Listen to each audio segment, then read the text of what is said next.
আসসালামু আলাইকুম ভিউয়ার্স, আশা করি ভালো আছেন। গতকাল আমাদের এক ভাই, প্রবাসী ভাই, দুবাই প্রবাসী কোম্পানির এক ভাই নিজে জীবনটা দিয়া লাইছে। বিকালেও কিনা যে ব্যক্তি বাড়িতে 25,500 টাকা পাঠাইছে স্যালারি অসাদাতে, সন্ধ্যার পরেই দুনিয়ার মায়া ছেড়ে দিয়ে চলে গেছে। এই দেখেন, আমি বাজার করতে আইতেছি, তো দুইটা কথা কওয়ার লাগে বই লই। এখন কথা হয়েছে কি, আমরা তো ফ্যামিলিকে অনেক ভালোবাসি, নিজেদেরকে তো সময় দেওয়ার সময় নেই কে, পরিবারের মানুষদেরকে অনেক ভালোবাসি। এই যে আমি পরিবারের উদ্দেশ্যে একটা কথা কই, এই যে প্রিয় পরিবার, আপনারা যারা প্রবাসীদেরকে তুচ্ছ-তাচ্ছিল্য করেন, মূল্যায়ন দেন না, 12 ঘন্টা 14 ঘন্টা ডিউটি করার পরে পরিবারের সাথে যে প্রবাসী যতটুকু সময় করুক, 5 মিনিট করুক আর 10 মিনিট কথা করুক, এই 5-10 মিনিট কথার মাঝে কিন্তু সারাদিনে ক্লান্তি দূর হয়ে যাগা। আপনি কিন্তু দেখবেন যারা প্রবাসীরা আছে তারা একমাত্র কইতে পারবো, পরিবারের সাথে মন খুললে কথা কইতে পারলে 5-10 মিনিটে কিন্তু সারাদিনে ক্লান্তি দূর হয়ে যাগা।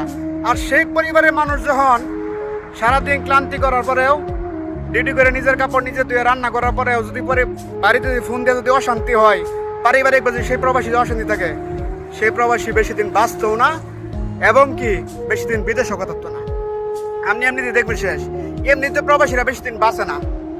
তো আমি এই কথাটা কইতেছি এজন্যই যে সেই প্রবাসীর আবার বাবা আজকে থেকে মানে টাকা কেমনে পাইবো, কেমনে কত লক্ষ টাকা পাইবো সে চিন্তা করতেছে, কিন্তু ওনার ছেলে যে মারা গেছে একবারও ওনার আফসোস নেই গা, এবং কি চিন্তাও করে না, আবার জিগাও না যে আমার ছেলের লাশটা কবে আইব বাংলাদেশও, সেই চিন্তাও করে না।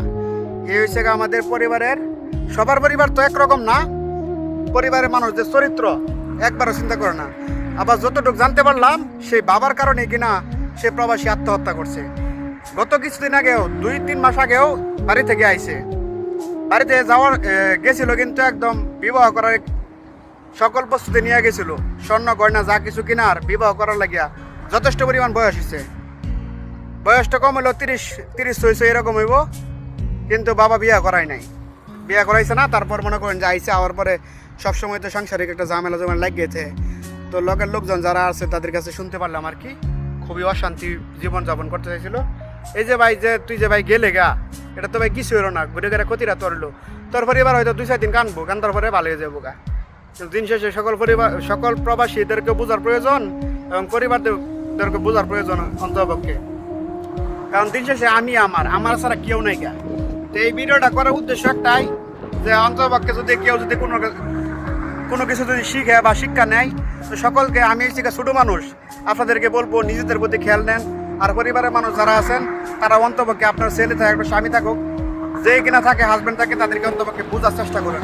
ভালো থাকবেন। ভিডিওটা ভালো লাগলে শেয়ার করে দিয়ে